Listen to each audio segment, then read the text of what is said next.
Wait till you hear what the Libs are up to. Just wait till you hear about it. So this first one, it comes from Twitchy. Oh, so tolerant lefty dragged for bragging about ditching elderly neighbor who voted for Trump. Good God.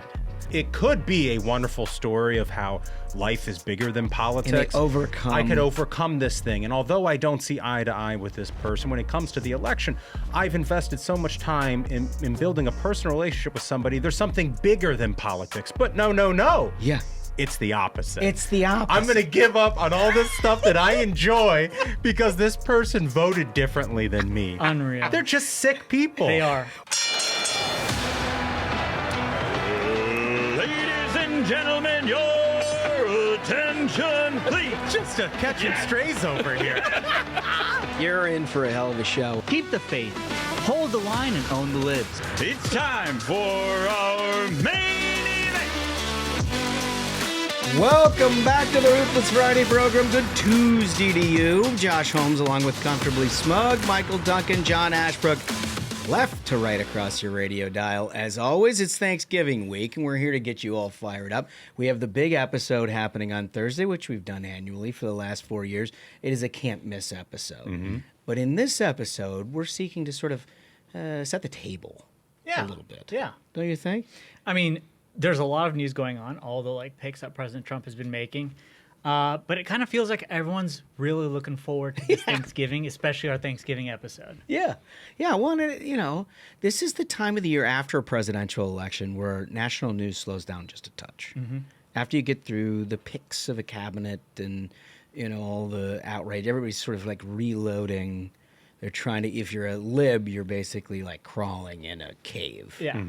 And if you're us, it's time to celebrate. Even more. Yeah, and Holmes, you mentioned setting the table, and I'd be remiss if I didn't point out the fact that the Ruthless Variety program has a specific thing that can help you set the table. It's exactly right, Michael. Now, it's Thanksgiving week, so I'm not promising you that an Amazon drone is going to put these on your dinner table for Thursday. Yeah. But, for Christmas as well, this might be useful for you to have. And, of course, I'm talking of the Ruthless Variety program's napkins. Can we get a zoom in here? First of all, well-appointed box. Can we get that? Yep. You see well-appointed box. You see that? It says Merry Christmas, America with Donald Trump's map. I mean, look at that. Incredible. And folks, Michael Duncan took the time to hand paint every single napkin. He had his brush out. He had his watercolor. And look at that one. This is the second side of this. I don't know if you can see it. Zoom it out a little there. You see if you can get that's the blue. That's where Kamala Harris won. Yeah. And happy holidays. Yeah, That and little happy blue holidays. bits. Yeah. What's funny about these things, first of all, thank you for hand painting each and every one. Yeah. But I've seen, as it happens frequently on social media, people just try to steal these. Like steal the design. Have people already done that? They've been trying to steal the design and like say, how funny are these? And without crediting the Ruthless Variety program. Do they know I've been there with like one of those jeweler's eyes? Yes. Hand painting. With the tiniest little brush. How dare they? How dare they? How dare they? But look, we're ready to celebrate, but we want to give you just at least some idea of why celebration is totally worthy here. And it's not just like everything we've covered over the last couple of weeks. Wait till you hear what the Libs are up to.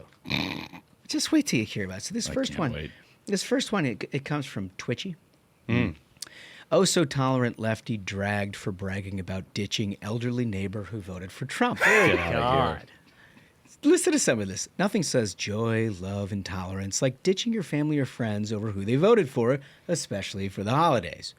But lots of lefties seem to be determined to be the Grinch as we head into Thanksgiving and Christmas because they lost an election. The Harpies on The View told their viewers to skip turkey this year. Joy Reid told people to stay away because their Trump voting relatives will turn them in. Turn them in. Turn them into what? Turn them in. But this is what we're talking about. Like, they actually have to break their brains in order to get them to vote that way in the first place. Well, I think what I love about it is all of these people had a Kamala Harris yard sign in their yard, and next to that yard sign, of course, was that their creed In this house, we believe no person is illegal. No person is legal. Yeah. Love is love, except if my neighbor voted for Donald Trump. You know, I mean, like Which that's is like the thing. 2024 version of like the Pottery Barn Gather Yeah, Right. side. You know what I Right. mean? Like you immediately know the person who put it up, Right. right? You Yeah. you can see them. It's the live, laugh, love of the liberal left. Yeah, it's exactly in this house. In this sweetie. house. So this one, however, breaks our hearts, and this is according to Twitchy. It's blown up on X because of its breathtaking cruelty. My elderly neighbor is MAGA, and up until now, we've spent a lot of time together. Dinners, coffee in the morning, and beer at night. I just declined his offer to get together for Thanksgiving. He looked sad, but so did I. I'm sad because he voted for hate. Oh my goodness. And the best part is that so this person comes from this handle with a Ukrainian flag and a blue heart. Right. Yeah. And for folks, it's at @loose_parts. I love it. Name and shame. Name and shame. Well, I guess what I love about content like this, and of course, it's like, oh, look, the tolerant left, the hypocrisy. But even more than that, it's like, here's somebody admitting, look, I've had dinner with this person. I go and get coffee with this person. And Yeah. it could be a wonderful story of how life is bigger than politics. overcome- I could overcome this thing. And although I don't see eye to eye with this person, when it comes to the election, I've invested so much time in building a personal relationship with somebody. There's something bigger than politics. But no. Yeah. It's the opposite. It's the opposite. I'm going to give up on all this stuff that I enjoy because this person voted differently than me. Unreal. They're just sick people. They are. Once again, setting the table for Thursday. This is a great week. Because your great revenge begins Thursday morning Yes. with the Ruthless Variety program and your battle plan on how you handle all this. I'm just so excited about it. But we're not done just getting you ginned up. We got to gin you up. Yeah, we we- need to know. We know, and you need to know what the stakes are on Thursday. Because you may very well have some well-adjusted libs, if to the extent that exists in your life. But just know they're not. They've just been hiding it. And so we're going to give you what they really think, and just to try to prime the pump a little bit. Great Yeah. idea. It's like the old choke on a 6-horse. You know, you got to pull that sucker out. Yeah. Pump the gas bulb a little bit. You know, make sure the fuel is ready to go before you ever take a rip at that cord. Right. So this is according to the New York Times. My mom voted for Trump. Can we let it go? Gee. Oh, this is the mother? Yeah. Holy cow. Dunks, I think you may have been the purveyor of this one. I did. I elevated this one in the Slack channel. And the reason why is because I think it's just the saddest story here. This is from The Ethicist, which is like sort of like an advice column thing in the New York Times. Which first of all, imagine the just canyons of I horseshit mean, that imagine- come into this place. Also, imagine your mental space if you're like, I need advice. I'm going to go to the New York Times. yeah. No, it's like just a landfill for dumb fuckery. Right. These people have been wrong about everything, so I'm going to ask them to intervene in my personal life. personal life with somebody called the ethicist. Yeah, so let me go ahead and start this one here. Please. This is the submission asking for an answer to this important question. My mother, a 2-time Trump voter in Florida, has moved closer to us in a safely blue state. While I don't know what her vote was in 2024, it wouldn't have affected the outcome. I strongly oppose Trump, as do my wife and her family, who live nearby. I'm troubled by my mother's support of someone I consider morally abhorrent and dangerous, especially when she voted in a former swing state. Can we pause on this for a second? She's moved closer to us Yeah. in a safely blue state. So, like, assuming they're doing what mothers do, Yes. she's moving closer to help take care of their family? Yeah, so I can actually get to that That's a good point in point. here, and then I'll go back to the previous paragraph. Okay, all right, please. But in here, they note just that fact, Holmes. I appreciate the sacrifices my mother has made to be near our family and our children. And our children love their grandma, and she is the woman who raised me, okay? Okay, so that context does exist, Holmes. Okay. Let me skip here back up because this is the most detestable part of it. With the result of the 2024 election, my wife and her family are directing their understandable fury at my mother. My God. My wife's sister said, quote, If she voted for Trump again, I'm completely done with her. My wife's Your sister? wife's sister? What sort of cuck are you to let your wife's sister talk to you about Badmouth. your own mother that way? Bad-mouthing I mean, your mom? what a P-U-S-S-Y. This dude, first, it's a guy My wife's who's having this sister. issue of his own mother. I mean, just the sort of guy who goes and writes to an advice column about how he should handle this with his own mother. This is also like just the perfect mind of a progressive leftist. Oh, right? unbelievable. Like, my wife's sister thinks that my family's abhorrent, and so I can't apologize enough for it, so I'm just not going to talk to them any longer. So the long and the short of it, I'll just get here to the end of it. Ethically, this is what they're asking. Ethically, is it wrong for me to hold my tongue or to try to negotiate the peace, even though I agree with the substance of my wife's my family's God. position? If I try to protect my mother from vitriol, would I be betraying myself No way. or my wife and her family in order to preserve harmony and child care? There it is. There it is. Actually, the telling on itself was the last bit of Yeah. it. It was like, I've already sold myself down the river. Right. I'm ready to do whatever I need to do to make sure that my family is uncomfortable Right. with my existence. Yeah. It's the child. Yeah, care. my mom raised me and I use her for free childcare, but should I betray her because I'm such a cuck? My wife's family runs my life? I'm ready to throw this old lady completely under the bus because she disagrees with my wife's sister's political I'll position. tell you what, I hope she rolls in with the red MAGA hat. Yes! Seriously. And she is like, thank God for oil. Thank God for everything Trump has given us. Deport all the illegals and let's win America. I hope she just goes right in. You know what? There's also part of me that wonders whether this is a real, genuine letter or whether this is fabricated by the New York Times. Oh, you think that this, like, no, these people exist? No, these people definitely exist. Yeah, no, These are your friends, Ashbrook. Yeah. I think These are your journal I buddies. wouldn't put them above fabricating something, a There's the- dilemma but that here- they have the answer to. Listen, I agree with you on that point, except for the point that this absolutely perfectly encapsulates 47% of this country, Yeah. right? Of people who are like, I'm going to vote Lib no matter what, and I'm so irritated that anybody else would oppose my position, and so therefore I'm going to excommunicate my family. Are there any identifying details of this guy? No, Does he sign off his name or where he's No, located? Does he have a handle? Yeah, like you'll love this, Smug. The whole thing is signed, name withheld. Oh, yeah. coward through and Coward, through. coward through and through. But what I think it does, Maybe a fellow employee at the New York Times. it does reflect the wider problem of their entire worldview. I mean, these are people who hate the American family. Their entire movement thinks it should be a morally repugnant thing to have children in the first place. Yeah. So it shouldn't be a surprise that they're so willing to throw family under the bus for this ideology of progressivism. Yeah, because the real concern here is whether or not the make work, paper pushing job that he goes to on a day-to-day basis will ultimately impact whether he has to drop his kid off at a daycare. Right.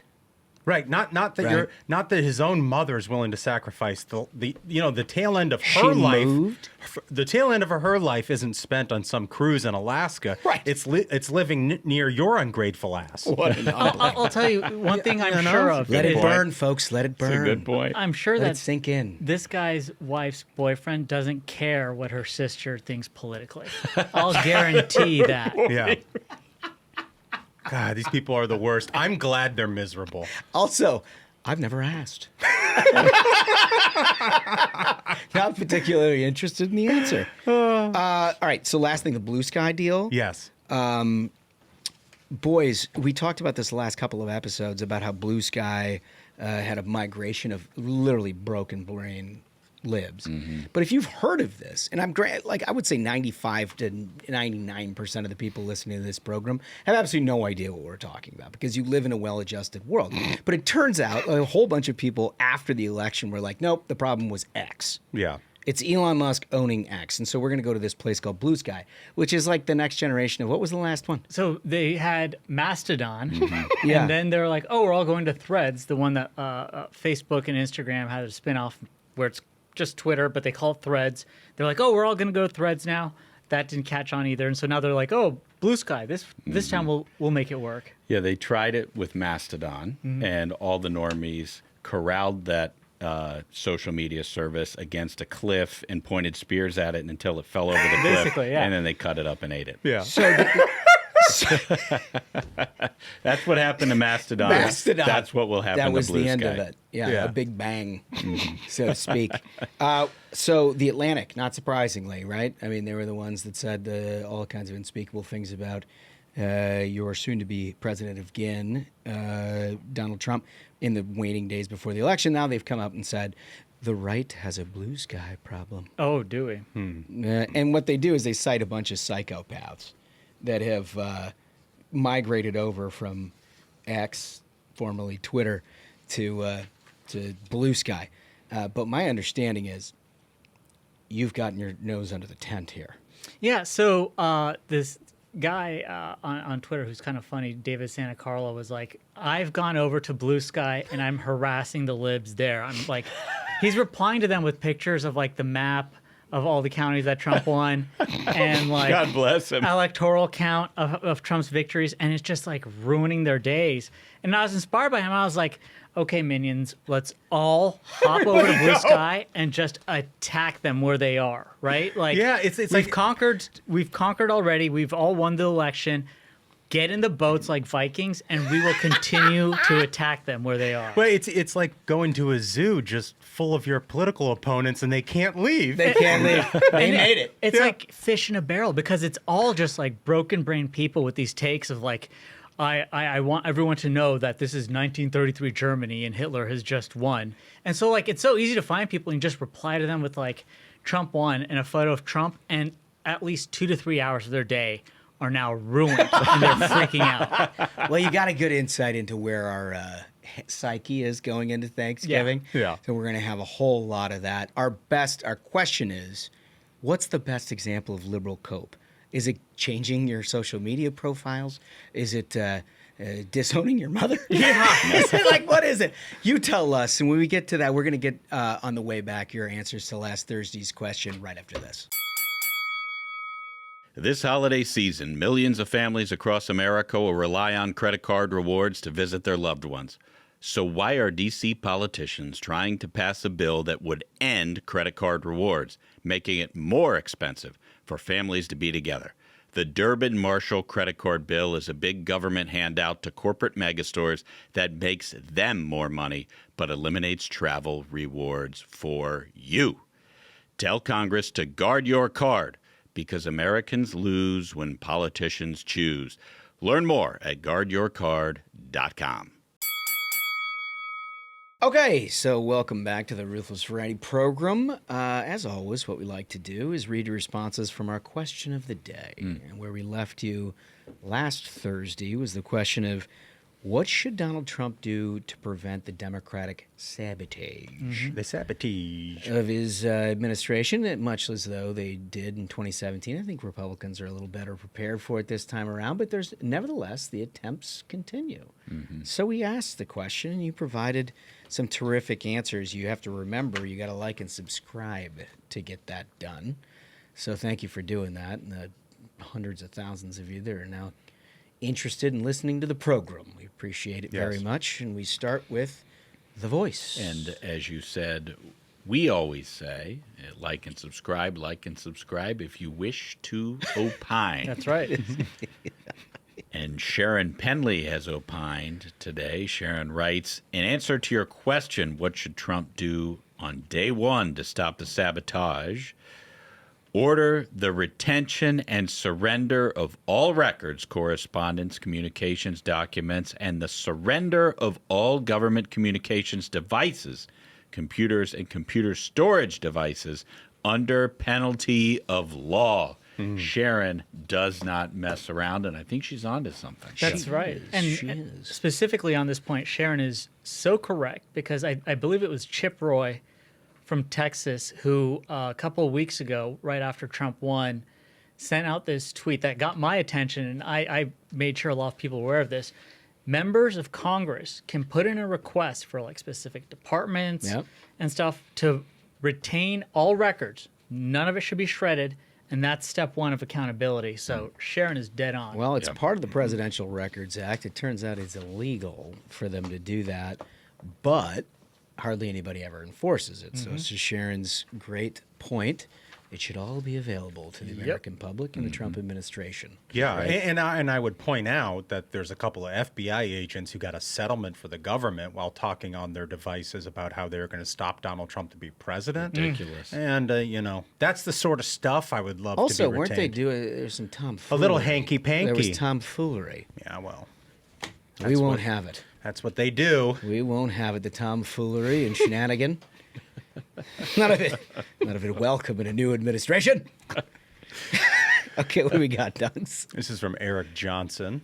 Eric writes, shine a light on what government agencies are doing right now. Showing corruption and sabotage is in the public interest. Get the media relentlessly asking questions of those in government about what they're doing right before a transfer of power. It is difficult to call a transfer of power peaceful when those in power currently are doing everything they can to undermine and damage those who will shortly take power. It shows that none of these, quote, public servants actually care about the public. They only care about their own power. Thank you. Nail on the head, so Eric. I agree with everything that Eric Johnson said, except that I know my journo buddies, and I know they will never hold Democrats accountable. No. And so what I would challenge Eric and everybody else listening to this show to do, now that you are the media, thanks to Elon Musk and others, now that you are the media, we all need to hold Democrats accountable. That's right. Because the mainstream media will not do it. You have to file those open records requests. You have to watch very closely.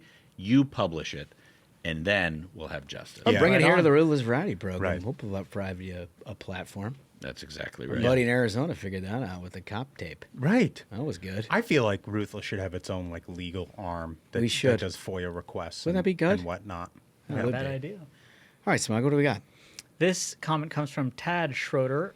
Tad writes, Trump should come out now and announce he will review every nickel and likely claw back every cent. Use the DOJ to pursue it. So, if you got a check from this race to spend, hang on to it. Yeah. Yeah. Gosh, was it the New York Times who had an article this past weekend about all these Democrat consultants were making money hand over fist from Kamala's campaign? Because they ran through $1 billion plus $20 million in debt that they're in. Yeah. So there were shenanigans aplenty happening there. Well, I think that the biggest challenge that we've got, we read about this last Thursday, is that they have these big block grants that the way the Democrats operate it within the federal government appropriations is they take their agencies and basically give it to unaccountable actors in democratically aligned places. And then they're like, here you go, spend it. Like you recall back in the CARES Act, all the big COVID money that went everywhere. The only thing they ever argued about was not the funding because they could spend to oblivion. It was where it went. It wanted to be block granted. They wanted, and that's what they're trying to do. Because they wanted no accountability. They wanted no accountability. And I would point out that in 2020, Dem governors like Gretchen Whitmer tried to make the, all the money that went towards mail balloting and stuff. their own firms. To their own firms. Their political To firms. Democratic firms. Yeah. California did the same sort of thing. Yeah. Yeah. That's a lawless place. You know what? It's just a block grant. It's just, what do they call it? State and localities. Just need a little state and locality money out there because it's just tough times out there. So It really is. The Democrats run government like the old school spoils system. Yeah. That operated in America 100 years ago. Tammany Hall. They've Tammany never Hall. left the Tammany Hall. or Huey Long, that kind of thing. Right, but Tad is on to something because every Dem consultant spent more time on Zillow this cycle than they ever spent reading what voters actually want. I think you're right. A few more block grants and I can get a place in Rehoboth. Yeah, no question.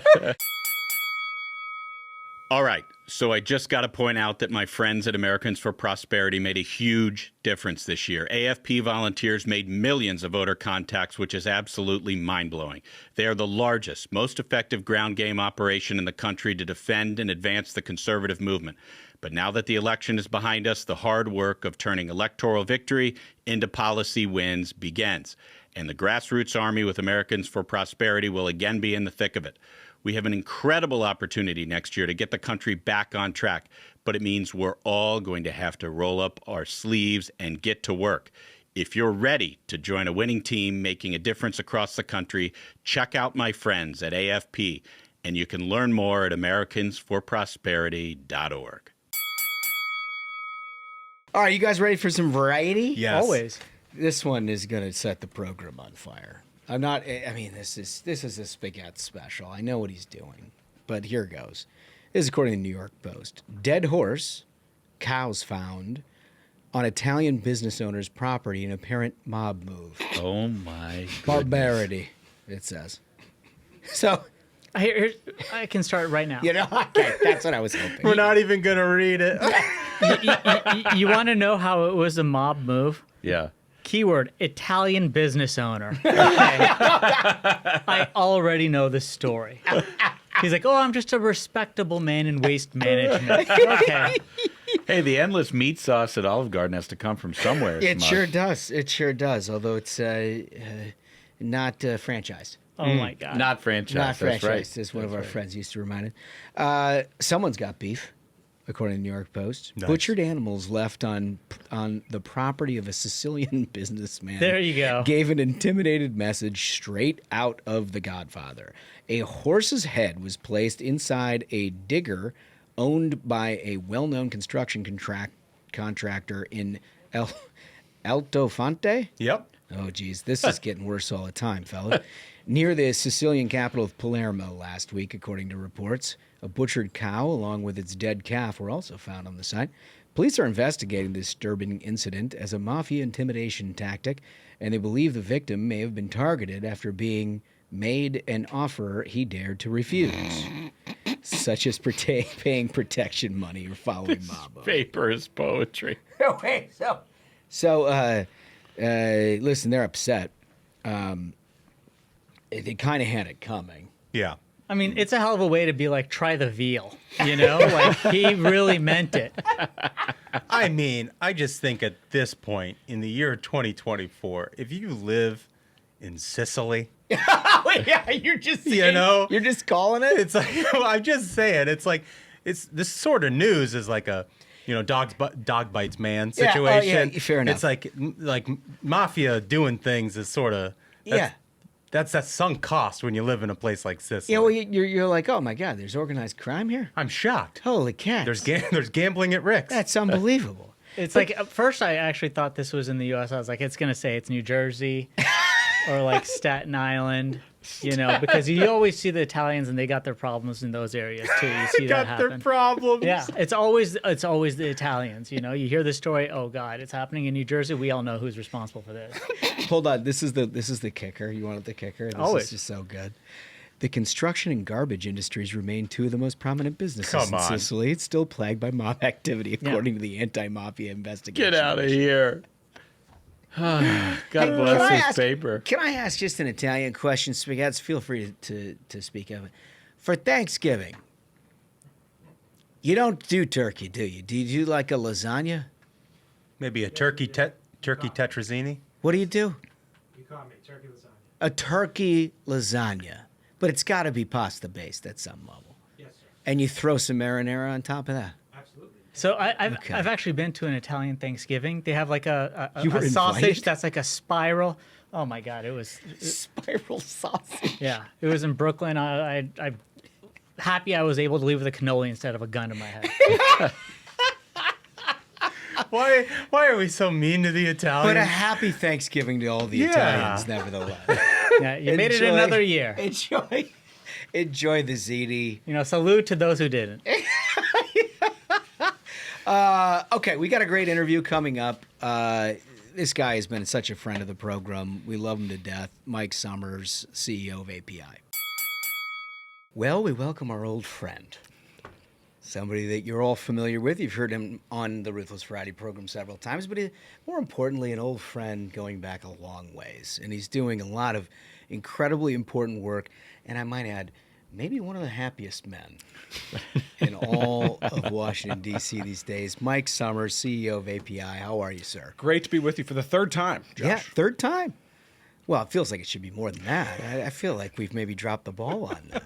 Listen, if you're going to hear from somebody who not only knows the way to get things done in Washington, but then with like a heavy energy emphasis, there's no other place to go than Mike Sommers. And it seems to me that we had an election that this was not a small issue. I mean, you saw Democrats who were like firmly committed to all kinds of crazy environmental policies, moonwalking their way out of these things all the way through. It was like a pure offense. I feel like it has to, at least from your perspective, have been kind of a election deciding this issue. One thing that we know, based on all the data that we've seen so far, is that there was no question that energy was on the ballot this year, particularly in two of the most important swing states in Pennsylvania, where fracking was an issue based on all of the exit polls, and in Michigan, where the EV mandate, the heavy-handed EV mandate from the Biden administration, absolutely was an election decider for many, many people in the state of Michigan. So in two of the most important swing states, energy absolutely was on the ballot. And then up and down the ballot in states and localities where there were energy issues, energy consistently won. Yeah. And that is good news for the American people. But it also, I think, gives this president a mandate on these big energy issues to get big things done quickly. Yeah, and to be clear, he was crystal clear about where he stood on these issues. And Democrats basically had a bunch of positions. EV mandate, you mentioned. Kamala saying basically she was going to ban fracking and then being like, no, through a spokesperson, right? Yeah, not her position anymore. It's like, well, she doesn't believe any of that. Well, the truth of the matter is that now I call it the fracking primary. Yeah. You cannot get elected president of the United States unless you're for hydraulic fracturing. Yeah. And the truth is that 90% of wells in the United States are actually fracked. Yeah. So if you're for a fracking ban, you're actually for stopping development of our resources in the United States. Well, and you've done such a good job of educating everyone about not only is this, how you fill your gas tank and the price of heating your home, energy writ large in the United States, but as a national security issue. And like I've seen your stuff on Fox Biz, you go everywhere, CNBC, you go everywhere to talk about this stuff. But it didn't seem like until this year, everybody just clicked in and got it. And it was like, yeah, we see all the problems. Maybe Ukraine had a piece of this in terms of Europe and their ability to operate without Russian oil, or Iran clearly plays a role in it. But you just sort of help crystallize this for everyone. That's what the American people have figured out. They've figured out that energy security is national security. Yeah. And when you're producing 13 million barrels of oil every single day, which is double what we produced just 15 short years ago, energy becomes a national security issue for the American people. The American people have figured out that if we don't have energy, we have nothing. And the entire manufacturing base of this country depends on the affordable, sustainable energy that the American oil and gas industry provides. Yeah, so you said energy security is national security, and I 100% agree.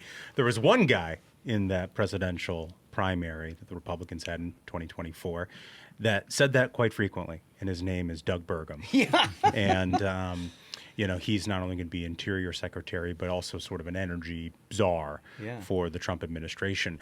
Looking sort of up and down the list here of how Donald Trump is assembling his energy team, you got to be pretty excited. Doug Burgum is one of the most important energy leaders that we have in this country right now. We built a relationship when he was governor of the great state of North Dakota, which is now the third largest producing state that we have. Yeah, wow. The Bakken region is a tremendous resource that we have, and he has been tremendously supportive of the American oil and gas industry. So to have a guy like that at the Interior Department and chairing the new Energy Council, this is very exciting. We recently just presented to Governor Burgum and the full Trump transition team a 5-point roadmap on the things that they should do to secure American energy independence and reduce inflation. So it's 5 simple things that this administration should do. It's kind of a travel guide for how we're going to secure American energy independence. A lot of these things they can do on day one. Some of them will require legislation. Some of them will require regulatory action. But one thing we know is that we finally have an administration that is going to be working with us, not against us. Yeah, and Mike, a lot of people tend to think, just because of what they've been reading in the papers or seen on TV, energy is something that's produced overseas. It's produced in the Middle East. It's produced in Russia. It's produced in Ukraine, anywhere but America. But our natural resources that we have right here in the U.S. of A. are second to none, right? You mentioned the Bakken region, but that's not the only one. There are so many opportunities domestically that Democrats have stopped us from tapping over the years. That's exactly right. And that's why it's so important that we have Doug Burgum there, particularly where they could stop production in the United States on federal lands and in federal waters. The Biden administration did. Leasing on federal lands is down 91%. This is the first year since 1966 that we've had 0 lease sales in the Gulf of Mexico. These are all federal lands and federal waters. We need to make sure that we're producing on those lands as quickly as possible. And guess who's going to be in charge of that? Doug Burgum, former governor from the great state of North Dakota. This is a tremendous success for our industry and, of course, for the broader energy security dynamic that we have before us. And then let me just add in, Chris Wright is probably going to be the best energy secretary that we have ever had. Somebody who has an intrinsic understanding of energy. He doesn't just know oil and gas, even though he's an oil and gas executive. This is a guy who knows nuclear. He knows geothermal. He knows the subsurface just about better than anybody else in the country. And to have him at the helm of the energy department is very, very exciting. And then you add the cherry on top, Lee Zeldin from New York, who was a great member of Congress, was there when I was chief of staff to the Speaker of the House. This is a guy who has a great understanding of the political dynamics and how important energy was for this election. So you couldn't get a better energy team in my mind. Yeah, that's great. Well, you certainly earned it. Look, I mean, when we started in this line of work, Sommers, it felt like despite the obvious virtues the American people inhabit based on what we have here and our ability to be energy independent, we were always playing defense on this thing. I mean, remember, it was like an annual circumstance where you had this left wing with environmental policies. If they weren't hampering you in the political argument, they basically lock it down in the regulatory state. They would do all these things, and they were able to do it undercover, basically not telling the American people what it was that they were up to. You guys flushed all of that out. And I think President Trump flushed all of that out. Every one of our candidates, if I'm not mistaken, had a very clear mind about this issue set. And so there are several in this election that I feel like settled something. This feels like it settled something. Like Americans want to be energy independent. Yeah. And I will also say that there are really 2 big things that have happened in the last 15 years that have made the difference. One of them was just the innovation from the oil and gas industry. We discovered technology, primarily hydraulic fracturing and horizontal drilling, that allowed us to find more resources than we ever knew that this country had. And that was not something that the government did. It is something that entrepreneurs in the oil and gas industry did. And it led to the revolution that we're in today, where we're actually a net exporter of energy, not a net importer, which is how the 4 of us grew up. And the fact that we've been able to export American energy has been a game changer for American foreign policy. But second, there was actually one big policy change that made a huge difference, and that was when we lifted the oil export ban in 2015. Congress made this decision that the Carter-era oil export ban was going to go away, and as a consequence of that, there were new markets for American energy. And when we opened up those markets, guess what? We found more resources. The same thing can be true for American natural gas now. We need to lift this ban that the Biden administration has put into place that disallows new export permits for American liquefied natural gas. And the benefits of American natural gas, one, we're going to clean up the rest of the world, because the reason why the United States has been able to produce more in the United States while reducing emissions better than any other country in the world is because of the American oil and gas industry. Which has always baffled me, by the way, when everybody's like, oh, let's just shut it down here in the United States. You're like, okay, well, the world's going to need it somewhere. And You want it from that? Right. Yes. You know, they're like Right. basically the worst environmental standard you could ever imagine. Like, we do this better than anybody. We do. And we know the world's going to continue to demand more and more hydrocarbons as more and more people move into the middle class. And the only question that politicians need to answer is whether they want that oil and gas to come from the United States or whether they want it to come from regimes that are hostile to the United States. That's why this is a national security issue. And we're excited to finally have an administration that recognizes that. I mean, you've been on a long journey. I mean, I remember the challenges during COVID when usage just went down and markets crashed, and you were sitting with the President of the United States trying to figure all that out and help sort of guide an industry and also just consumers through that era of time where you could have had, you know, a decade or more of just horribly priced, unaffordable priced energy. And yet here we are now. And then you get Biden showing up. It's like, oh, the first thing, let's get rid of the XL pipeline. You know? Yeah. And like, I can only imagine the pinball machine that felt like. So now, like, I could tell why the man's smiling. Yeah. You know? It's like, if you've gone through that and you've popped out the other side, man, it seems like it's working. Boy, it sure does. And I'll tell you, let's think about that COVID moment for a minute. So we had the entire world economy basically shut down. Yeah. Kids weren't going to school, people weren't going to work, everybody was working from their living rooms. And the world only declined in the amount of oil that it was using by 10 million barrels a day. So on average, we use about 100 million barrels of oil every single day. So just think about that, 100 million barrels of oil every single day. Yeah, that's a lot. We only declined to 90 million barrels a day of use during the COVID period. But the markets were pricing it as though it's like Negative. evaporated. right, Yeah. I was about to open up swimming pools to put oil in it, right? So it's an incredible moment that we're in right now, and we can seize this opportunity. So I would encourage your listeners to look at the API 5-point roadmap. It's on api.org. It's 5 simple things that we can do for this president, and we can get it done now to make sure that we have the energy future that all 4 of us want to have. Well, none of this happens without a guy like you making relationships, your team making relationships, explaining very clearly what the stakes of this election and everything else are in terms of their economic futures. But it's nice to have it with a guy who has a sense of humor. That's right. Too. And like, you've brought us a couple of things. First of all, anybody who shows up with this situation is going to have a nice time on the Ruthless Variety program. I'm pretty excited about this. This is a Midwinter Nights Dram. This is a rye bourbon, actually finished in port barrels, made by High West Distillery in Park City, Utah. This is something that you're going to enjoy on your Thanksgiving episode. Oh, fantastic. Yeah, and on the episode, I think that's a challenge. Yeah. It's a challenge. You might regret what you asked for. That's right. That's good. And then, we talked about all the excellent positions. And I know you guys don't weigh into healthcare.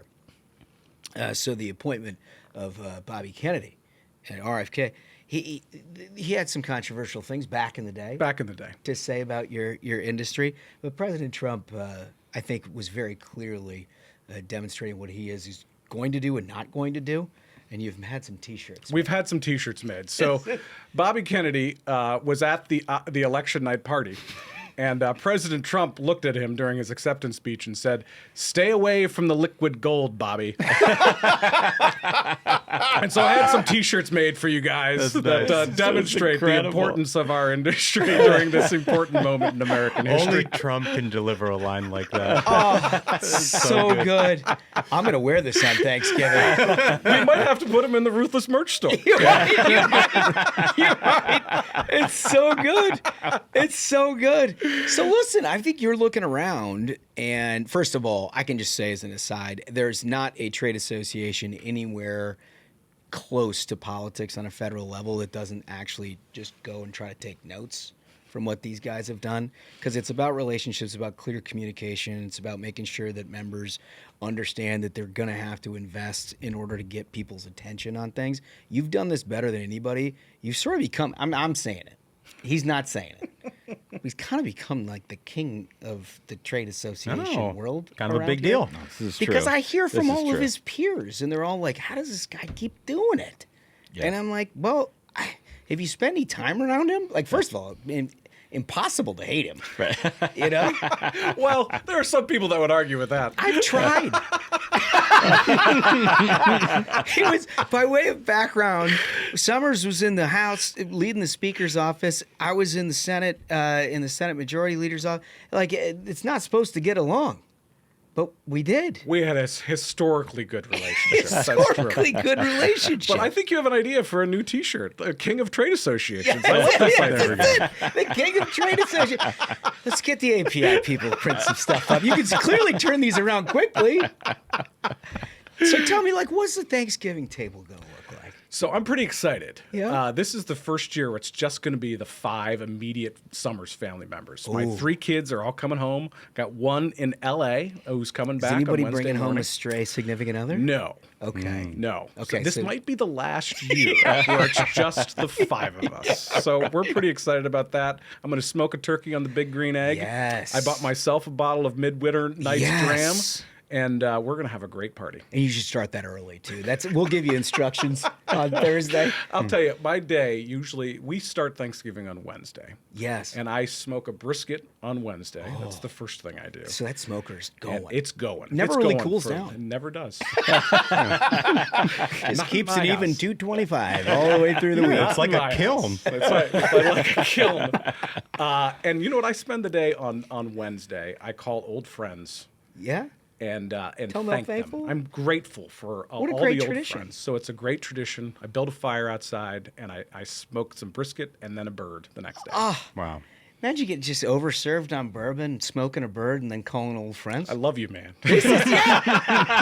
Everybody's like, I really like Summers, but I really like Summers this year. This is a different. We'll bring everybody a T-shirt. I mean, look, there's a lot to be thankful for. There's a lot to be thankful for. And you all have got what is a historic opportunity, not only for the industry, not only for energy independence in America, but for everyone to finally understand that you don't need to outsource your economic future to China.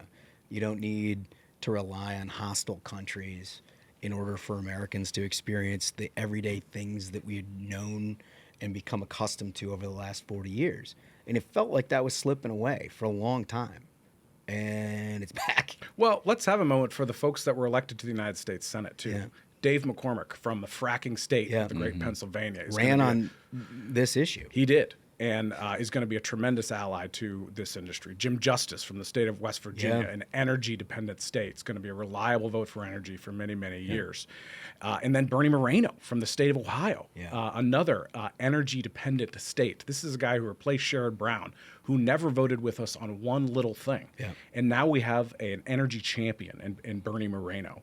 How exciting is that? And Totally. then, again, cherry on top, Tim Sheehy from the state of Montana, who understands how important energy is because he's a military guy. You know, you can't power your tanks with solar panels. You're going to need hydrocarbons for decades and decades to come. I'm sure Jimmy Carter had an idea of how to do that. The old put on a sweater and turn down the thermostat. That was the way to handle I it. was actually telling Ashbrook right after the election, like, Jimmy Carter, we should have to put the solar panels back on the White House now so it can become an annual tradition. Whenever we kick a Democrat out of the White House, we rip them back off. Throw them on the South Lawn.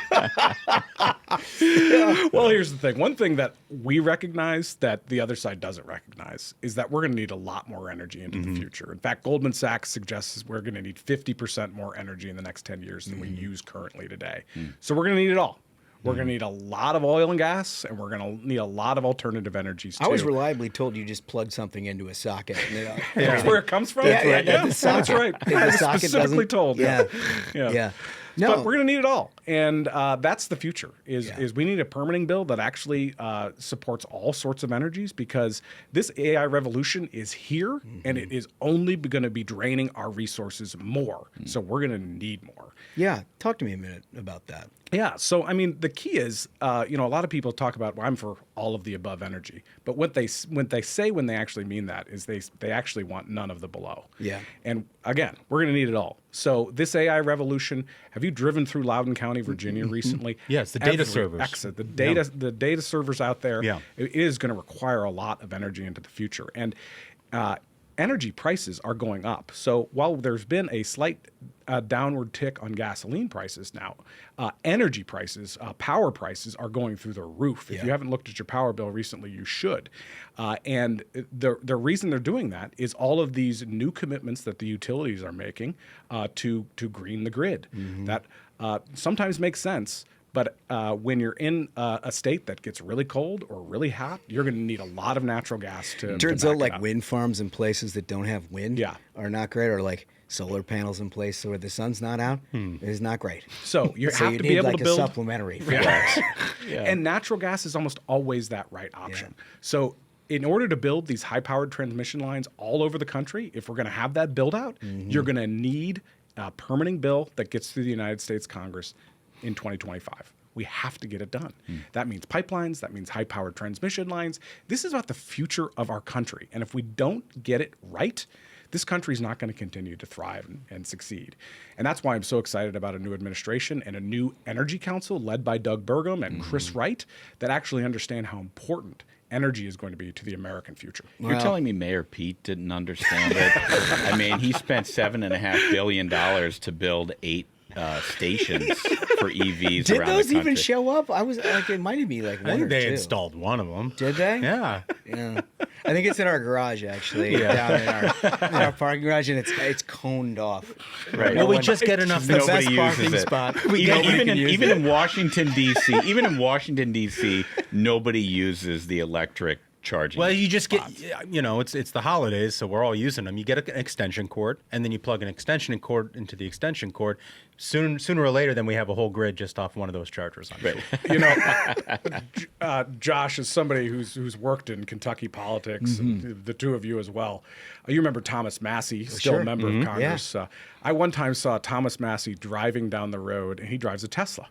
But being from Kentucky, he also has a bumper sticker on it that says "powered by coal." Point being, so good. that energy's got to come from somewhere. Right. That's and good. most of the time, and for most people, even if you're driving an EV, it's a vehicle that is powered by natural gas. Yeah. And that's going to be critically important for our We future. build Thanksgiving centerpieces out of coal in Kentucky. I thought that's what you got in your stocking. Well, that too, but it's for different reasons. That's for different reasons.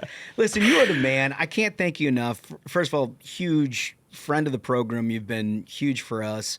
Loved what we were able to do this summer at the convention. That was a fun time. Yeah, wasn't it? let's do it again. Let's We have an just- inaugural coming up. Yeah, let's just keep on rolling with this stuff. I love it.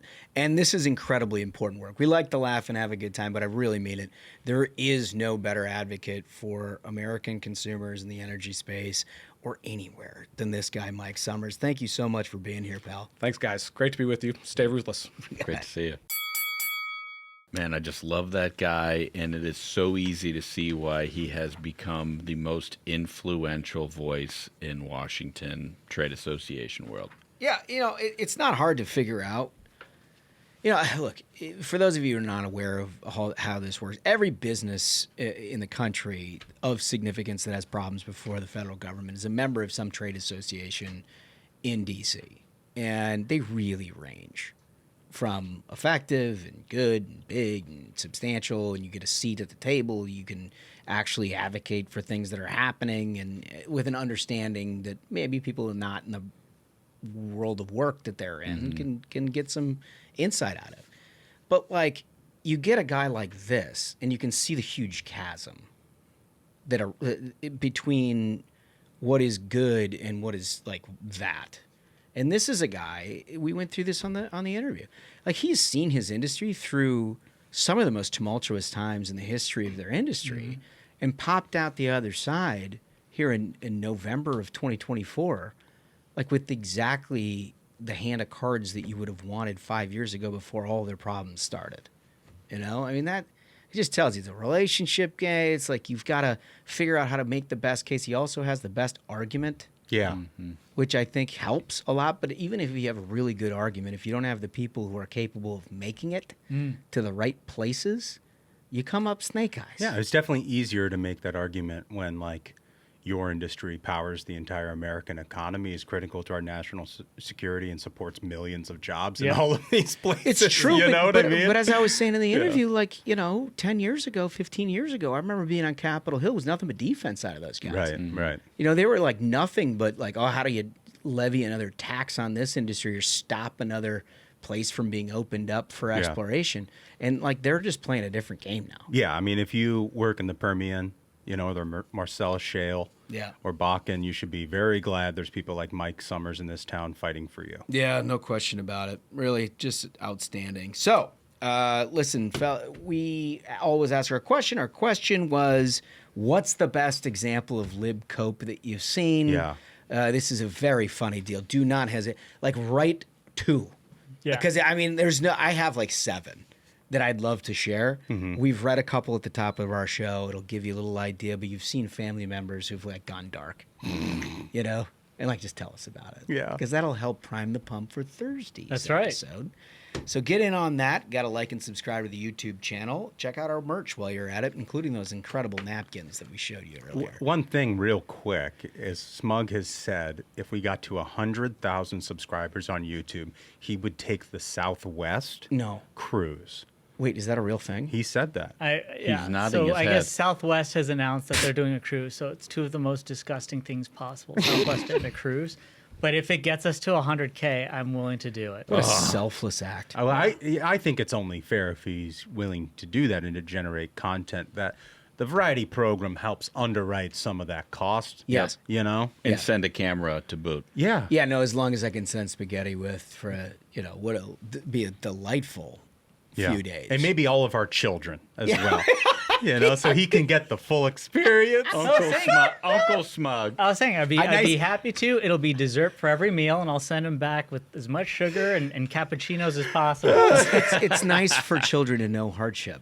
Then they know really sort of why to apply themselves as they grow And it's a up. life lesson of like, this is why you don't fly Southwest. Okay, fellas, with all of that, can't wait to see you on Thursday. Happy Thanksgiving. We'll talk to you then. With that, I think we did it. I think so. Absolute banger of an episode. Gentlemen, thank you so much, Mike Sommers and API, and thank you so much to the Minions. Remember, you don't want to miss Thursday's episode, so like and subscribe. Until next time, Minions, keep the faith, hold the line, and own the libs. We'll see you on Thursday. Stay ruthless.